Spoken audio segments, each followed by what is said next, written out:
Good morning, good evening, good afternoon, everybody. Welcome to the Zwift Community Live broadcast of the Zwift Classics race number 2. We're on the Apple Lap, and the Apple Lap this year is on the Everything Bagel reverse KOM, forward KOM, reverse sprint, forward sprint. It's literally everything that can make you suffer out. And in 100 years in the future of New York, I'm Nathan Guerra.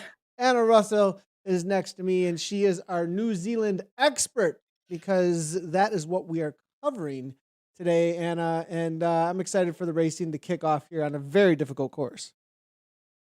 Yeah, I was just looking at the start lists, and I know a lot of the Kiwis on the start list, and there are going to be some massive battles. We saw some huge battles last week to kick off the Classic Series around Harrogate. It was just phenomenal. We saw breakaways, we saw sprints, we saw everything. So, I mean, tonight's course, I don't know who it kind of suits. It's just going to be painful. I guess it just suits whoever can get into that little suffer room, focus, and pull through ahead of the others. It's a hard course. I wouldn't be looking forward to racing it, but it's a fun one to commentate. So it is interesting. With a larger pack, it is difficult to kind of get a breakaway going. With a smaller pack, which we do have in a lot of the classics, with the new signups that we have with the AutoCat, a lot of the categories are definitely feeling a lot fairer. We've seen a lot of really great feedback actually in the socials with the new AutoCat system, but it's definitely separating people out in order to really specialize in people's abilities and skills in Zwift racing. So we do have a little bit smaller packs. With the smaller pack, you know, in my World of Zwift, I'm doing these Zwift racing knowledge pieces specifically for each one of these courses. And I said, trying to get a breakaway is going to be very difficult on this course because of how sharp the descents are after the KOMs. But if you're able to whittle things down, and with a smaller pack here, you might be able to whittle it down enough that there's only 2 or 3 left if you start with 15 to 20 riders. So it does change it up a little bit. Starting with 50, 60 riders, a lot of times the peloton does come back very quickly because the descents are so incredibly steep that avalanche just tends to be a little too much usually. I mean, you can't forget too, we've got the anvil power up. So we've seen There's the anvil that. used in the Zwift Racing League a lot to bridge a gap. If there was an attack on a climb, people dropped the anvil and they bridged right up. So it's a really steep downhill. That anvil will play a huge part of the race if people are dropping it on those, negative 14 to 20 percenters. So I'm excited to see how people use that. That would be a good one to bridge. Or if there's a few of you on Discord, maybe you just all drop it together if you've got it. That would work well. Let's take a quick look at the course, and we'll jump right on in as riders are out on course as well. This is the New York Everything Bagel, 34.3 kilometers, 21.3 miles, 545 meters of climbing, 1,788 feet. You do look at the KOM there, but it's not, it's not light on the climbing to even get to that KOM either. You do have to climb a little bit to even get onto the glass roads. And then it's very bumpy underneath those glass roads in the in New York Central Park actually itself. So definitely lots of opportunities. I think the main opportunity for getting away though is going to be the KOM, and then later on in the race, I think those little bit of bumps that are in there do give some opportunities though for a very late break to the final sprint. Yeah, what I saw actually was you commentating on it a couple of years ago, Nathan. This shows how much I go back and look at the back catalogue of racing. Was when Lionel Vuilson did a team lead out, similar to what you'd see with a Dakuna Quickstep with a mortgage off the front, had the crew just all riding, managed to get there at the end with someone just slipping through. So, I mean, that was amazing. If we could see some tactics like that, that would be absolutely phenomenal. Just, I know it's not a team race, but looking at that start list, there are a lot I know who race together as a crew. So they're going to be working together to get their top riders over the front. Definitely. Well, now speaking of teams, we're going to jump right on in here because we do have the glass roads. They're taking them on immediately. It's the first little bit of climbing when they are just starting into their first climb. And it is Arrow with Mark O'Brien at the front. This is the name you know pretty well, I think, from commentating in the Zwift Racing League. Liam White is here as well. Leister Tully has shown up with essentially all of his big hitters, it seems like, from Team Arrow. He is not messing around with the Zwift Classics here, putting their name on the map in the middle of winter here in the lands down under. I mean, I don't think he would have liked the fact two Kiwis took it out last week with Mark Bostad and Ben Ruth battling it out to the line. I saw it on the start list, a lot of Aero riders. So we also might see, I did see a few in the women's race as well, the NZ Bro, which is kind of the Australian equivalent, but over here in New Zealand. So it's the New Zealand Esport Group. But Mark Bostad you're following now, he had a great race last week. I've seen him race on this course a few times now, so he'll know everything about it.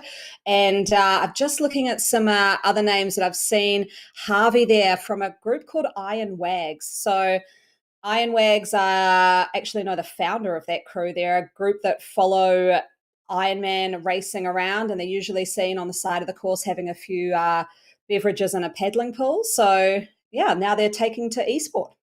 Harvey, 193 beats per minute. It looks like he's getting, I don't know, where does he max out? Because it might be a little bit of a kick in the teeth right now. It looks like at 195, 500 watts. They're starting the first time over the KOM right now. We're into that 8%. It's going to be a 2-tier climb, remember. You can see off in the distance where it does level off. Finding a wheel in these final moments, his heart rate just keeps going up. 198 for a moment there. But it will level off for a moment. Having that wheel through that section does give you a little bit of reprieve. We'll see if anybody does drop off before that section. And then it's another kick into, I think, almost 15, maybe more percent gradient before you hit that line. But that's only about a quick little 20 seconds or so. This is the main brunt of the climb, really. And you got to hang on here. And we've got a feather already popping from Kyle Ward, one of the strongest riders we've ever seen in Zwift racing from Australia. Yeah, definitely. This group has really thinned out already. The start list was quite big from what I saw, and now these guys are just absolutely taking it to the rest of the crew. You see Mark Bostad right there on Ward's wheel. What I talked about last week was that last week I think Mark managed to get away because no one knew who he was. He hasn't raced a lot in these kind of worldwide Zwift races, so now people know he's legit. I think it's going to be a bit trickier for him to attack, but they are going for these first set of points. So you're going to have first across line and fastest time segment up this KOM, and this is coming down to a bit of a sprint. Harvey here, I think, might have it. He is actually a professional cyclist. He is a professional cyclist, so he does have a little benefit here against the others. 204, 203. He's really making me eat my words here. I thought he was not going to have any more left in the tank, but no, Bostad now kicking final to the line. He's got an arrow power up. Game over. Mark Bostad doing it, getting it first across the line. Probably fastest segment as well from bottom to top. Now, the question is, anybody off the back here at this point, Spooner's going to have a really hard time. If you are not on a wheel through here, they just start avalanching away, the snowball effect. But this main group here, this is where you kind of want to be if you're trying to reserve something for later on the race. There's an anvil. Oh, but dropped it at a -3. I would have saved that, and he was already in the pack. So I think Barry here, that's who we're watching with the anvil, just would have saved that. Hebsgaard. It was Hebsgaard from DBR. Hebsgaard, yeah, with this big downhill coming up where it went to more of a -10 to -15. This is where they should drop the anvil right here. So that'll give them a bit of speed. Again, if you're in the pack, though, probably not necessary. I would have maybe saved that for another time, but maybe not another time during this race to really utilize that one. I mean, these are the sharpest sections. You do see them up in the 95 kilometers per hour here. Not getting too much of an advantage from it. Well, rolling right on through. Look at that. Hardly even pedaling. That's how strong the anvil is. Just rolls away on these downhill sections. Goes to show how much weight really does matter, both up and downhill in Zwift racing here. So Clues Proctor, not a rider that I actually know much about, from the Aero team. Man, they have showed up with a lot of bodies out here today. And it looks like we've got 1, 2, 3, 4 riders, all from Aero, that have made this lead group. Unless I'm miscounting, there may be one more even in there. Liam White there, professional rider as well. Mark O'Brien, Lewis Proctor, and then Tully Leister, the team captain manager of the team. He actually wanted to put together a team initially that was all professional riders actually in real life that were jumping on the platform, and I believe continental or at least Australian pro, if I'm not correct, domestic, and give them opportunities in and amongst the Zwift racing team. So that's what Team Aero was all about here. And Leister now closing things down and being the workhorse, it looks like, for Team Aero, as the others sit in and they wait for the sprint point, which will be the next section we'll be looking forward to down in the lower Central Park after they get this longer stretch, up front. Anna, on this course, the KOM comes at you very quickly for the reverse. The forward one, though, it's going to be the opposite direction on these roads, and you get a little bit more of an opportunity to set up for it on the glass roads rather than this very quick coming at you. So now Brian, though, and this is definitely going to be coordinated. Arrow is starting to throw people out the front, and Mark O'Brien's a good one to throw out the front. This guy's got FTP for days. I think the problem is all the Australians who have turned up are basically riding for the same team, and they will be able to have these kind of attacks. And that's what I was talking about with the Lionel Villason and Kenyon attacks, is that this kind of course lends itself to this sort of calculated moves. I think this could be a bit of bad news for the Kiwis in that front group, because Mark Bostad, Harvey, Alex Heaney's in there.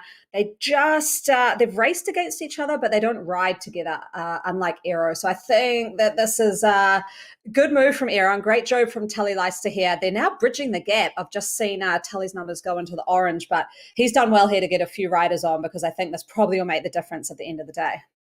Looking to send Harvey across. Is Liam going to cover that? Interesting enough, is Liam just going to let this go? Because that is most likely the best move, because orange numbers there, if he's not able to really get any separation, Hebsgaard's just going to sit on the wheel at that point. So without Liam closing things down, it will allow Mark O'Brien to have someone else up front, two people, one from a team. Iron Wags then also represented, and Arrow can just sit in and go for the sprint from the pack. It does look like Liam's gotten his marching orders to go to the back of the pack. Now chill out. Don't try and chase anything down. There's Leister even publicly saying, sit in. So reading minds over here. We've got the Jedi mind tricks going on. Oh, man. That's like tactics in plain daylight. I love that. Because kind of throwing it down. Everyone sit in. Just let the Kiwis do the work. That's hilarious. And I think looking at this, it is in that front pack a Kiwi-Aussie battle tonight. It is, I've seen a few. Oh, there's Barry there from Ireland. So, yeah, a couple of internationals thrown in there, but this is just a good old Anzac battle. It really is, which is going to be a lot of fun to watch here and see how it plays out. Having Harvey along with O'Brien up in that front pack would be interesting to see how that plays out. But we do have, as you said, Arrow now in here. The only, let's see here, is that going to be just Heaney? That's the only one that could actually close things down for New Zealand at this point. And then we do have a little bit of international mix in there with Hebsgaard and Barry coming out of Ireland. So, and I believe you do know Heaney from Spoken Cycles, if I'm not incorrect. Yeah, so he's also a New Zealand rider, I'd say semi-professional cyclist, so very legit. We saw him last week, I think just unfortunately get dropped off the back a little bit. Barry here putting in a huge effort to catch onto the wheel of Harvey, who is right there with O'Brien now. So Harvey, I'll tell you one thing about him, he's extremely competitive. So a lot of these guys are, but Harvey will be here for the win, and just seeing someone go up the road, that won't sit with him well, and he'll be chasing down everything. And I'd have to say probably one of the best riders in this group at the moment. Maybe Liam White there could give him a little bit of a sort of battle, but he's a pretty legit rider. But this is maybe a little counter 1-2 from the Kiwis. They might be on Discord. Yeah, we are seeing Heaney go off the front here a little bit now. 4.4 watts per kilogram. Might have been just a little bit of an overestimation of the speed needed to get back on terms there as well.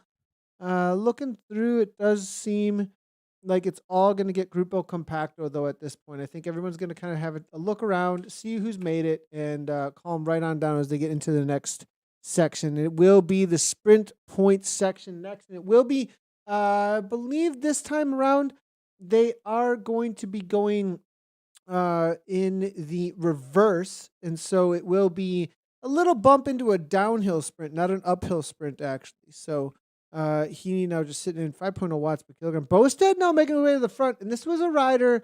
You said he was coming from a running background, I believe. The cryogen. No, that was rider. Ben. So yeah, Mark's Mark is a pretty well-accomplished professional Ironman triathlete. So Ah, I've seen him out, racing Ironmans a lot. So he can just hold watts for days. He's fantastic at that. He's got a little running injury at the moment, so I think he's just rehabbing with a whole lot of Zwift racing. And he knows the racing now. I mean, I've seen him come onto the platform for the first time last year, pretty much get dropped off the back at the start, like everyone does when they first start Zwift racing. And now he's all about the wins. nice. Loving it, and a great time of year for a little bit of. I mean, never wanting to have an injury or anything, but a great time of year to try and get a little bit of training in some indoor. I would assume. Arvid and Vic here. Loving to see the comments come on through. If you are hanging out on any of the platform, well, you're obviously hanging out on one of the platforms watching the stream, but you can go ahead and bring in your comments or questions. We love to see them, and a lot of people do jump on in and get a preview of what they're up to later on the day. Looking forward to preview the suffering of my time slot tomorrow. Who needs sleep? Well, Arvid, I think I'm with you there needing sleep as it's 2 a.m. here, and but always enjoy hanging Oh, out. And what's the course like? This guy's over on Twitch. Good to see our Twitch viewership growing as usual. We have seen a lot of followers jumping in as of recently. Goes to show how much the platform is picking up. Daryl Carter's also here. Good to see Daryl jumping in. Wish I was racing with you guys again this week. I'm in C2. Have a good one. Awesome commentary. Thanks a lot, Daryl. Hopefully you got a good kick at the end of the day. And actually, Daryl being in there, with Carter reminds me, as far as good kicks go, I think you did mention Liam. And I think Liam struggled a little bit last week to hang on. But if he's able to hang on to the finish line, I think Liam's going to be mm-hmm. one to watch out for the kick to the line. He's got a crazy sprint on him. And if everybody's going to, if Arrow work for him, watch out for him at the line.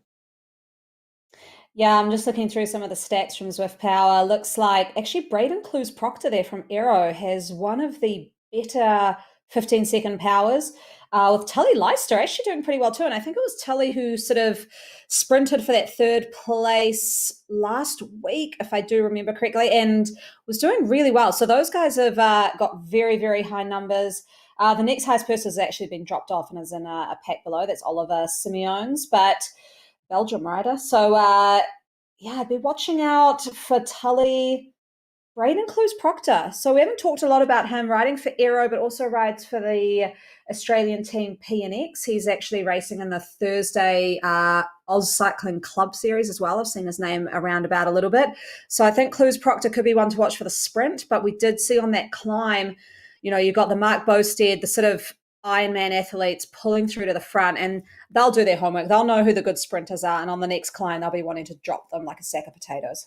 Look at these guys getting into the super tuck, even on these little 3% gradients that are not there for very long. We've got some pretty experienced Swifters here, as you can tell, as Clues Proctor and a few others there jumping right into that. The moment they saw 57, they knew exactly what they were doing, rested right on up, gained a little bit of extra speed. We do have a question coming down through here, and we do have the whiteboard fashion police expert with us. So we will bring it on in.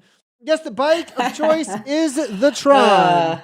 And, lately Anna and the Tron bike have had a little bit of falling out from what I hear. I'm not sure if it treated her poorly in a race, perhaps. She might not have gotten the place she was looking for. It didn't fit her kit, perhaps. I'm not sure. I mean, what's going on here, Anna? Because we do see a lot of Trons out there.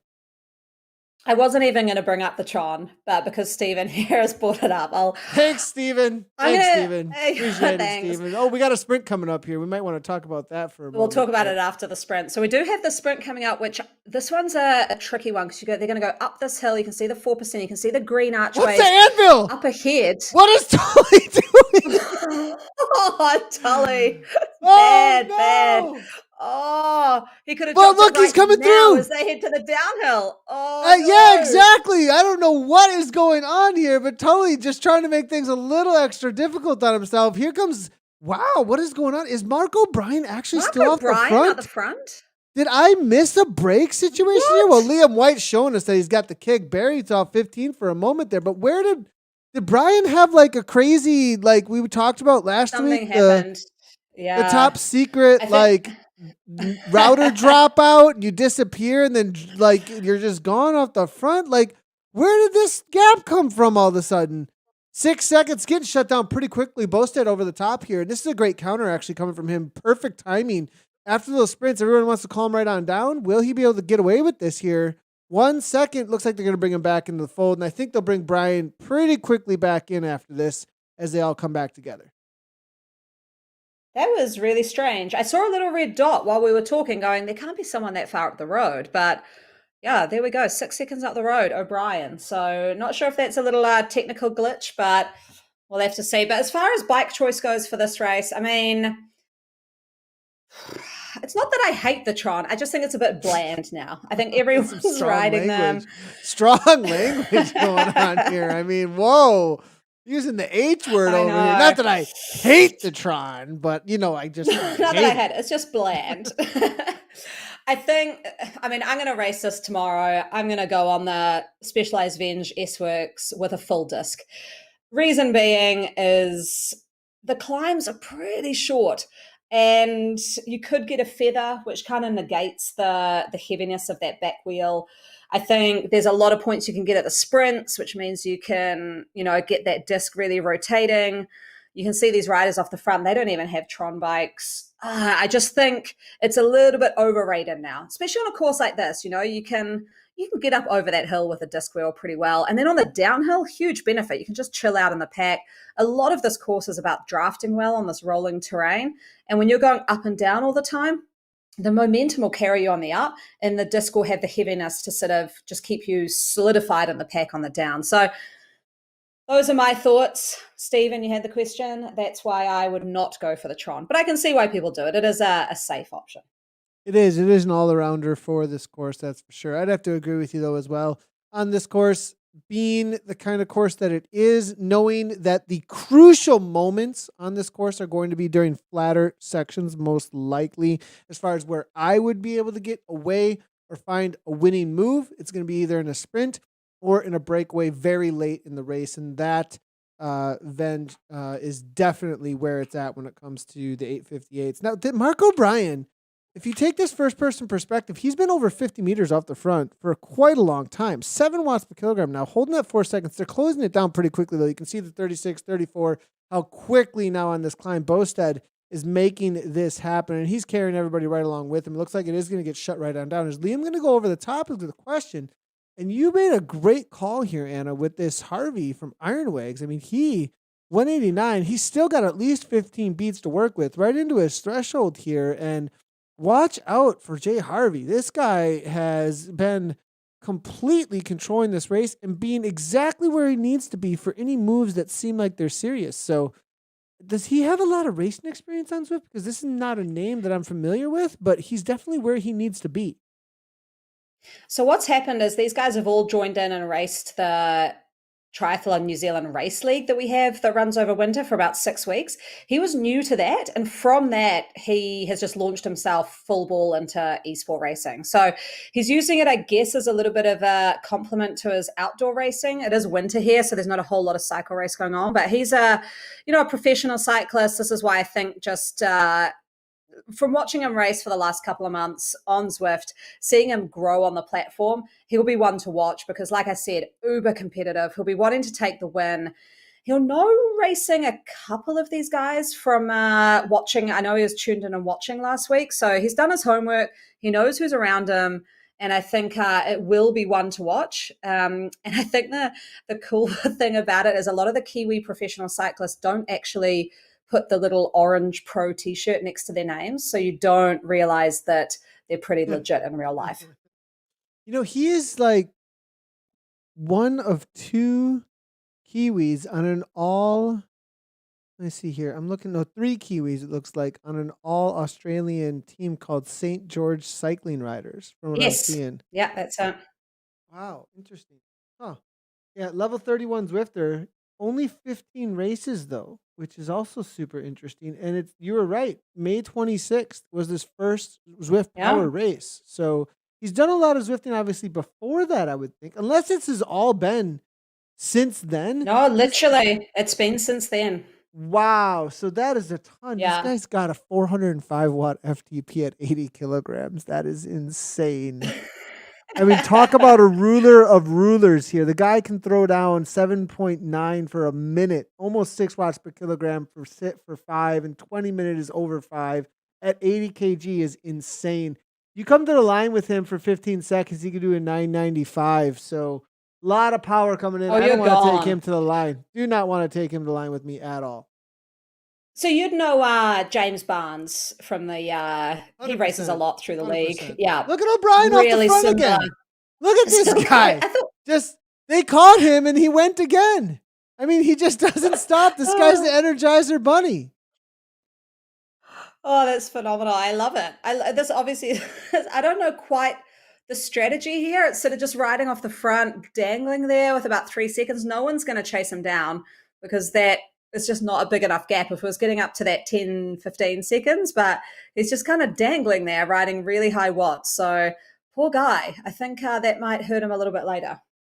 Yeah, I also get the feeling that Arrow's like, well, if they're going to let you sit out there and we can force them to waste their energy, they have to keep on trying to pull him in, and Arrow's just going to follow wheels. So essentially, Mark O'Brien just ends up wasting all of the energy of anybody else that's in that pack behind there, while Arrow can sit in and wait for their moment to pounce. So it's a great strategy here. On this downhill, though, as they come down the backside of Harlem Hill, it is going to shut it down pretty quickly. O'Brien not going to get a whole lot of all that energy used, as the downhill does really favor the packs in Zwift. And as you can see, look at them roll right on up from that snowball effect. Ward now with a little counter as they're going to take a right-hand turn right now into the glass roads. Next time up the KOM is going to be quite a while before they actually hit them. But there's going to be a long straightaway of flat glass roads for a while. It's a great section, actually, to try and build a little bit of a gap on a pack like this that may not be working too well together. If Bostad or somebody can go with them, two up, they could get a gap and stay away enough. Going solo is going to be difficult to try and hit that climb very hard. You're going to have to be up in that over threshold for quite a while, and then trying to do a VO2 max effort at 3 or 4 minutes is going to be just so well. What's the actual time actually of the top? I don't want to misquote the kind of time that they're doing over the top of those. But 2:13. So still though, a VO2 max at 2 minutes when they're going to be chasing at like 7-8 watts per kilogram, maybe even more. You're probably not going to be able to do anything around those levels after you're off the front for so long. So having one or two go with you definitely going to be needed if you're going to be able to hold them off over the top of the KOM. Yeah, I'm just looking into a bit of stats about O'Brien here. So he was 8th this year in the Australian National Road Championships, which is pretty amazing. Power here. I mean, Nathan, you know male numbers a bit better than I do, but this looks insane. 20 minutes at 5.95 watts a kg. That's Yeah, and insane, right? I mean, that's that's top 10 national caliber for sure. I mean, that's wow. right there. Because if you get into World Tour, you are talking over 6 for 20. So Oof. something that's sub 6 is going to be continental, or just sub World Tour. High domestic is in that 5.5 plus range. So it makes complete sense there from O'Brien to be seeing those kind of numbers. And they're definitely using that FTP to their advantage, because I don't think O'Brien has much of a kick, actually, from what I've heard from No. Kate Bates and Pat Shaw. They've both said in the past, as well as Matthew Keenan. I've been in some commentary with them, and they've said over and over again that O'Brien is just your TT type guy off the front, can throw down all day long, but he does not want to come to the line with you. So they've been using those matches well from what he's got in the book. Yeah, I'm looking. I mean, his power at 15 seconds is about 300 watts lower than what we're seeing from Braden Clues Proctor, who is on the same team as him, though. So, I mean, you're right. They are playing it well. They've just got their diesel engine off the front. They're kind of rolling a nice, I'd say, like Jumbo Visma style situation here. You know, you've got your TT specialist who can hold those huge 20-minute powers going, and then you've got your sprinters sitting in there and just relaxing in the pack. As we're seeing Harvey again going for it on the climb, I wouldn't be surprised if he's just going to try and go for it here and actually break this pack up, take some of the sprinters out of the equation like Tully and Braden Clues Proctor. Looking at Barry here, the rider from Ireland, just coming over the top, but Braden Clues Proctor, the sprinter, he's right up there too. He's moving ahead of Barry, and he does not want to get dropped. I think he realizes if he can stay with them on this climb, he's probably sewing up the race. They kind of need a 4 or 5-way pack here at this point. They're going to need Barry, Bostad. You're going to need Hebsgaard, Harvey, all to start working together here to try and break the Arrow tactic. To start really putting them on the back foot if they want to take them down, because really Arrow are just playing their cards so incredibly well here. And if they don't start throwing a wrench into the middle of all this, you're just going to have a foregone conclusion. It's going to be super textbook, most likely.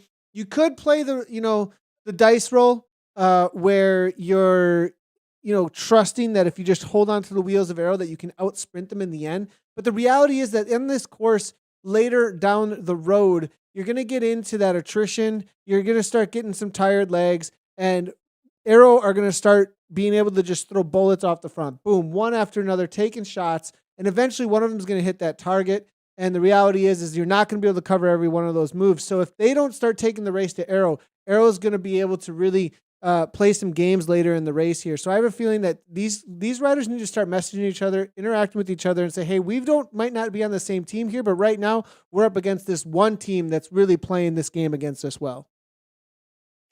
Yeah, I think what we're going to see on the next climb, O'Brien off the front again. Gosh, he just does that so easily. I'm just wondering if he's because he's got that good 20-minute power. He must have a really good watts per kg as well to have that kind of kick off the front. He just manages to gain seconds so easily on this group. So, and he's on a very, very basic bike and a little super tuck there at a risky one, I would say. I always find it risky jumping into the super tuck on a short downhill. You can see what's happened there is when you start pedaling again, you can get swamped from the riders behind. And almost get completely overrun by the pack. So, yeah, if you're racing this race over the next few days, Super Tuck is great on the downhill from the KOM, but some of the little downhills, it is a real risky operation, especially if your trainer has a little bit of lag. You just can end up getting shot out the back. We do have Heaney now back to the front. Great point there about the super tuck. If you aren't careful, you got to time things really, really well. You do see that with some of the top esports riders, actually, when they're in their live streams. I've been watching Austin and a few others that do notice that their smart trainer might have like a 1 second lag. And you do see them jump back onto the watts pretty quickly. And they get really good, actually, at timing that really well. But if you don't have the timing correct, you're 100% there, right there. And I've seen people go to spin again, and next thing you know, there's 2 or 3 seconds, and their race is actually completely over. Or they have to full on sprint and waste a match instead of getting the extra speed they were even looking for. So timing is absolutely key. It's happened to me once, and in one of the Premier League races, and ever since that's happened, I am so nervous about doing a super tuck on anything that isn't super long, like the descent of this KOM, the descent of Alp to Zwift, anything else, I get a bit nervous. Looking here at Heaney and Harvey, they've actually paired up their kits as well. I think they're kind of almost riding in a bit of a Kiwi kit there, being all black. So they, I think, will be talking. I believe that they're both actually based at the High Performance Cycling Centre down in Cambridge. So they may even be cycling next to each other as they're doing a bit of winter training. But I like how they've kitted themselves out in black. They're not wanting to see the green and gold of Aussie, overrun the pack. And these guys are putting on a nice little kit here. I like it. Oh, we got some fashion police coming in with the all black here. All right, well, I'm gonna can we get a little bit better, a little more into this one here? I mean, we've got the glasses, we've got the beard going on. Canyon with the Zwift. What are those? Those are those Zwift 3.0. Which ones are we on there? Zip something. Right? With those Zwift logos on there. And then the other black kit. Now, they're not actually matching, though. They're not actually completely matching. Because this one is the Zwift kit, and the other one is the actual 100K kit that we saw. I don't think Heaney's done enough miles on Zwift yet, because he's rocking some pretty basic setups here. But Harvey, he's on a Canyon as well. He's on a Canyon. They're both on Canyons. He's no, wait. Okay. Hold on, this is Hebsguard. We're not even on the right guy, Nathan. What are you up to here? No, Heaney, though, is actually on a Canyon as well. No, it's pink versus the light blue, though. So they're matching up a little bit here.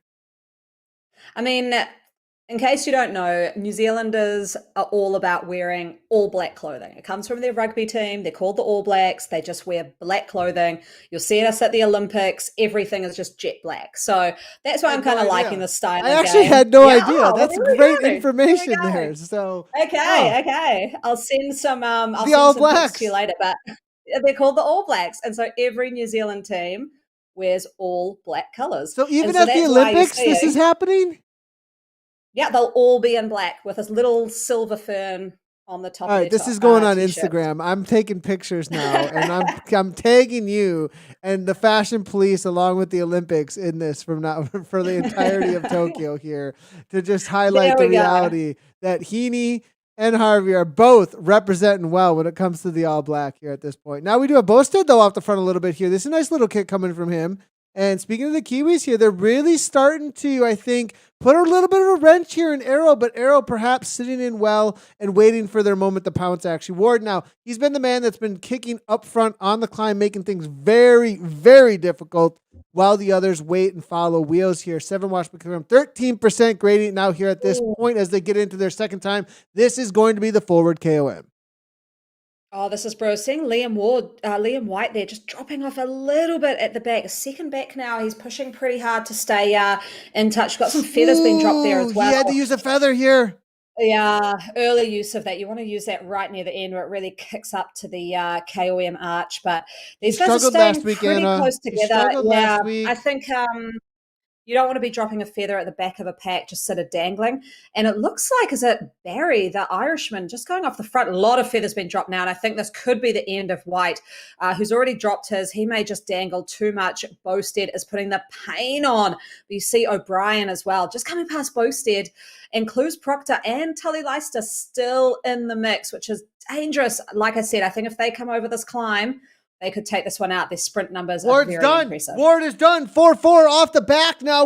Kyle Ward is out. He's a danger man usually at the end here. Can White get back on terms, though? He's the sprinter for Arrow now. Is Heaney going to pull him back up? He's not on the same team here, but they're in survival, every man for himself.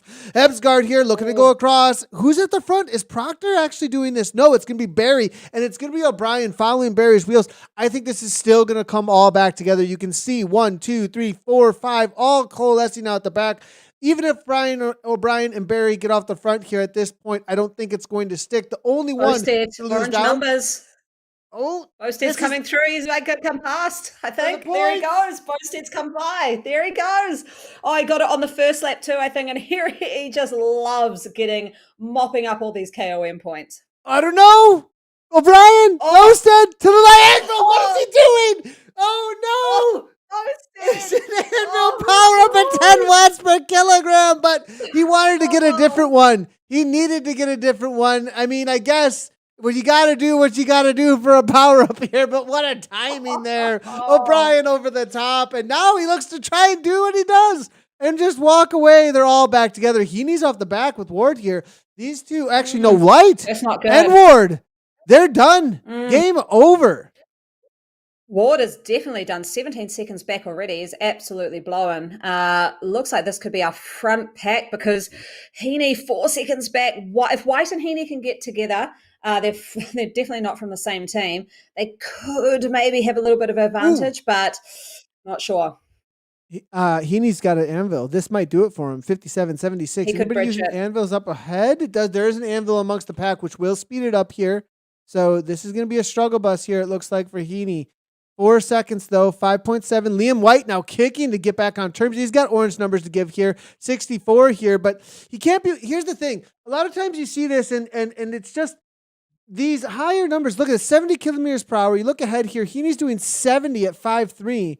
Now it looks like Kyle. What is going on here? Interesting to see. There's a super tuck finally from Liam there. 67 now. It's going to be a left-hand turn in just a moment here. He needs to kick as soon as they get into the flatter sections and really use the power absolutely correctly for each and every section of the course.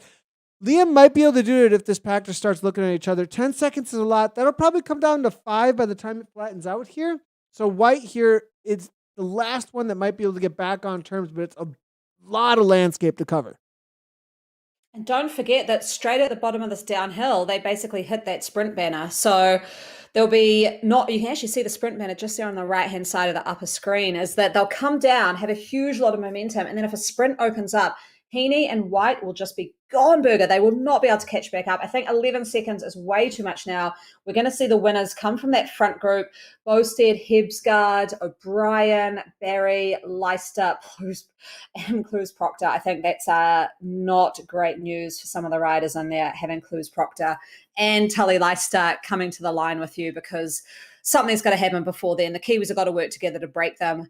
Bosted opening up an extremely early sprint. He is after all these intermediary points. He's going to use his arrow power up. Didn't even need to, actually. That's a huge use of an arrow power up that, like, most likely would have been so useful at the line. Hopefully he gets another something there. Liam White now kicking 10 watts per kilogram, looking to try and get across here, but at 13 seconds, it might be just way too much. Barry now come over the top. This is the back end of the course, and in the World of Zwift feature, I said that this is the most crucial point of the course because it's broken apart. They've whittled things down. The front pack at this point is just going to be tons of matches already burned. And now you've got these little bumps all the way to the line. They're going to go all the way out to the end of Central Park here at this, well, almost to the end of Central Park. They're going to take a right-hand turn and do 180 degrees and then come back past the reservoir at a very sharp 5 to 8% kick will be the final kick. And then it's a long, drawn-out false flat into a little ups and downs in the last 500 meters or so. From that 1K to go banner, I'm not sure if there's a banner actually in for the classics here, but from that 1K to go or so, essentially, it's a false flat into two little rolling undulations. And, there's definitely opportunity on those final couple kicks here that you will see that riders could try and get away. And these are the moments that breakaways will work. If you want to get away and don't want to sprint, they got to use it now. Yeah, the toughest thing I find with this New York course as well is if you're new to Zwift racing or you're new to racing on the New York course, is you kind of often look at that map at the top right to kind of see what elevation is coming up. Because this course twists and turns quite a lot and there's little shortcuts through the park, it often just goes flat, and where you thought the finish line was coming up is not actually where it is. So those who have ridden this course a lot will have a massive advantage here, knowing when to kick. I've seen people take a win very, very rarely going early on this one. So I think those who play the patience game, just sit on wheels, wait for someone else to bridge that gap, often win the race. And I think you're looking at Clues Proctor, you're looking at Leicester to be able to do that. I know that they know this game very well. They will have raced on this course a lot, being one of the classics. And I think that's where they might have it over someone like James Harvey, who, although great at cycling, is pretty new to Zwift. Now, Leicester here looks like he's just shutting things down. I think he does want to sprint to the line here, as you were saying with Clues Proctor. As Leicester shuts things down, Proctor right on the wheel here. Hebsgaard comes across. They might keep sending O'Brien off the front. It does look like that's going to be his job, and there it goes. Off the front, O'Brien, 7 watts per kilogram, and Hebsgaard just keeps on closing it down, trying to get involved in a breakaway situation here. 2 off the front. Arrow's going to sit in. It's going to be up to Bosted at this point. Or Harvey, nobody else is going to do any work here, and this is the danger moment right now. Mm-hmm. Yeah, because the ones at the back won't want to close this down. They know that O'Brien has done this multiple times during this race. But the risk is if he just goes, actually, what would be perfect here that I love, I absolutely love this strategy, is if Leicester goes to the front and just slows down the pack, just leads, but in a false lead. I don't know if you saw the Champs-Élysées sprints, Nathan, but you saw Team Ineos actually do that really well where Kwiatkowski went off the front. And then you had one of the other riders just sitting back on the front of the pack, but slowing it down a bit so that he could get away. I love doing that. Zwift is an awesome place to try and do that tactic because you can get people stuck on your sticky draft. This would be a good time to do that. Yeah, definitely blocking is most definitely a tactic you can use, and we'll have to see if these riders do employ it. It does look like Arrow's just calming right on down. The moment it was shut down here, Brian goes right back to the back of the pack here. Mark O'Brien playing so smart when it comes to his attacks, and Leicester along with Hughes Proctor going to just sit right on in. Hughes Proctor, I think, going to be the man they're working for on the sprint here. Bosted, last week we saw him walk away from the race of attrition out on the Yorkshire Grand Prix. Not sure he's going to be able to pull that off here. In the turnaround here, the final chance is going to be on those last little kicks. There's kind of a 2-tier kick here coming up in just a moment. Last time they have any kind of an uphill to try and walk away. I was actually a part of a race with Trekkie and Zach Neer, who actually broke away and won the race in on this next section. Actually, in the Tour de Oz stage, I believe it was stage 3, and just could not close that gap down. And so we'll see if there's a similar attack here coming in just a moment. But that'll be the final chance. Otherwise, it is going to be a sprint to the line, I think, as you said, Anna.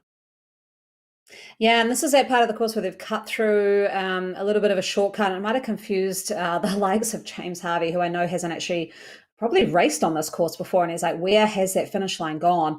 You can just see it popping up now. So they're going to hit sort of a longish drag and then a little bit of a down. And that's maybe where you could start to see some of the attacks. I mean, I'm looking at Mark Bosted here.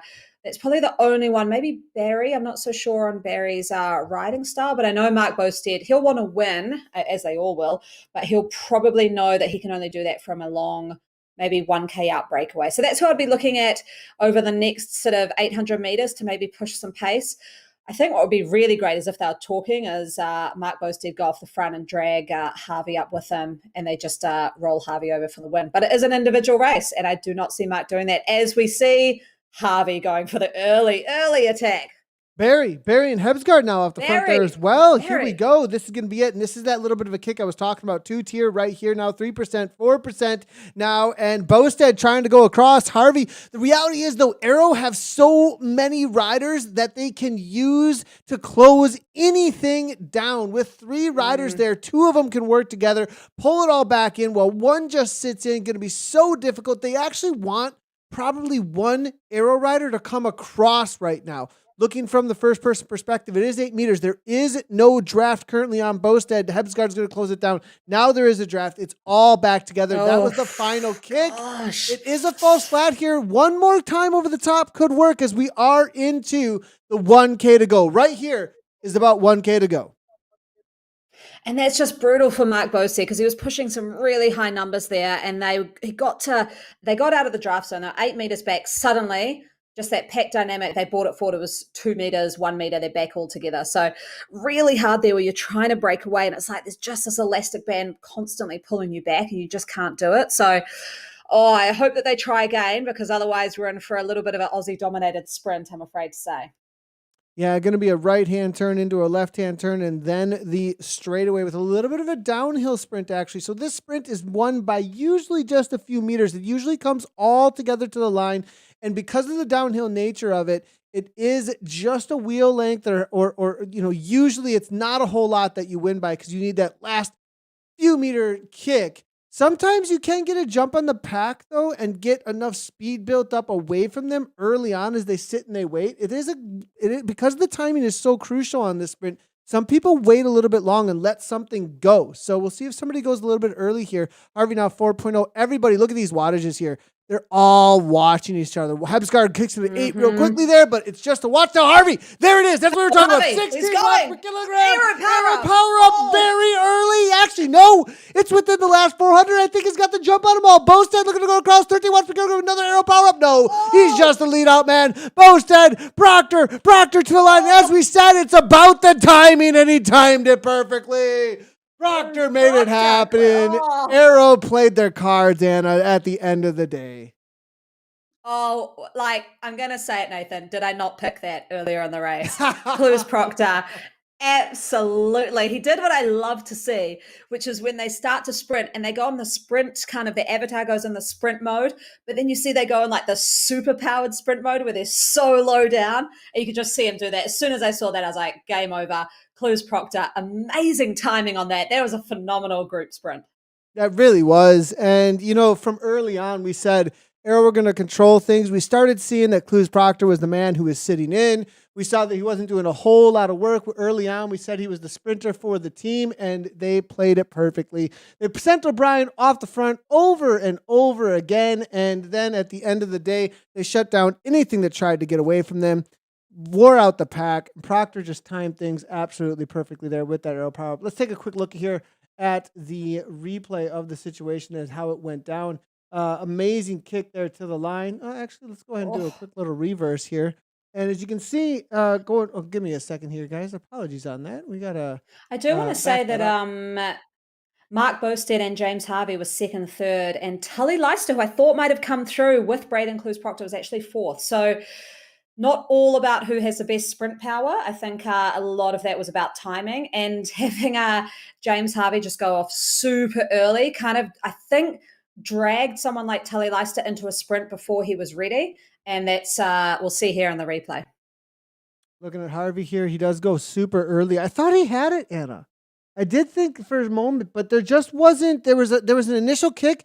I think if Harvey look at Clues Proctor's Harvey. number 16 watts a kg from Clues Proctor there. I mean, that kick, and you can see he just absolutely jets through the entire pack with those numbers. He's really well positioned too. That's a great point about where he's at. Look at where he's at when he does kick here. He's way at the back, so he really does use the pack well here. And I get the feeling if you watch Harvey, he jumps from the front actually.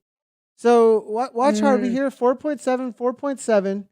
And then he just jumps from the front. And there's 16 there for a moment. Then he backs off again. And his initial kick just doesn't get him into that 60 plus kilometers per hour. Do you know why he backed off? He pushed his aero power up. He would have had to sit down somewhere and push something. Good point. Look at that. Rookie. It's less than 15 seconds. Harvey, it's less than 15 seconds. Come on to the line, Harvey. Now you're right though. Look at where Proctor's coming from. He kicked at 16 from way back there, and look at how quickly he comes through this pack here as we watch all the way to the front. And we'll see him go into that super like aggressive mode. And when you see this is when you know he's going to win. Right there. See, head down. Yeah. Oh, I love it. Yeah. Oh, that's a really good. Actually, let's take a look at where he. I want to know the data dynamic that makes that happen. Over 1,000 watts. Over 1,000 watts. Watch as soon as he hits 1,000 watts, right? Boom! Right there. Gets into the sprint super tough. And he's on a -1%. He's got an aero. He's just got to over those guys. Straight when you see that, he's going to win. Boom. Yeah. Gone. Nice job to Arrow. Nice job to Arrow. I do see Team CrowdGen coming on in saying nice riding to Mark Bostad. Mark Bostad, solid ride as well. Really, really awesome to see. We do have some women racing out on course too as well. We'll jump in with them in just a second here. Anna, this I'm liking this format. You know, it's fun to have a larger pack, but it's also kind of cool to be able to focus in on each and every one of these riders and what they're up to week in and week out here. We're really getting an idea of how these riders match up against each other and also kind of where their specializations are. And they really get to shine in and amongst the pack here today. And I think as well, it can get really sneaky. Like, now they'll know that Mark Bostad can hold watts for ages. They'll know Mark O'Brien can hold watts for ages. So when they go off the front, they're like, fine, we can beat you in a sprint, you know? Now, Clues Proctor can't hide the fact he's a phenomenal sprinter. So James Harvey will think about that next week, not have that happen again. So it becomes really sort of one-on-one tactics, which makes it so fun to watch because you can almost see them trying to break each other and break their weaknesses and not allow them to have their strengths. So that's what I like about the sort of smaller racing is we just get to know these riders so intimately well that, it just adds a whole new dynamic to commentating these kind of races.